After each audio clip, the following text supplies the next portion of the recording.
রমজান হচ্ছে এমন একটি মাস, 12 মাসের মধ্যে একটি মাস। এই মাসের গুরুত্ব হচ্ছে উনজিলা ফিহিল কোরআন, এ মাসে কোরআন নাজিল করা হয়েছে। যদি এমন হতো যে শাহরু শাওয়াল উনজিলা ফিহিল কোরআন, তাহলে মর্যাদা কি রমজানের হতো না শাওয়ালের হতো? শাওয়ালের হতো। রমজান মাসের মর্যাদা মাসের জন্য না, মাসের মর্যাদা কোরআনের জন্য।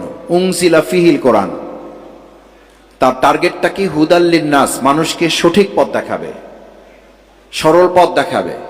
বাইয়িনাতিন মিনাল হুদা ওয়াল ফুরকান, কোনটা সত্য কোনটা মিথ্যা, কোনটা ন্যায় কোনটা অন্যায়, কোনটা ভালো কোনটা মন্দ, এটা নিরূপণ করে দেবে।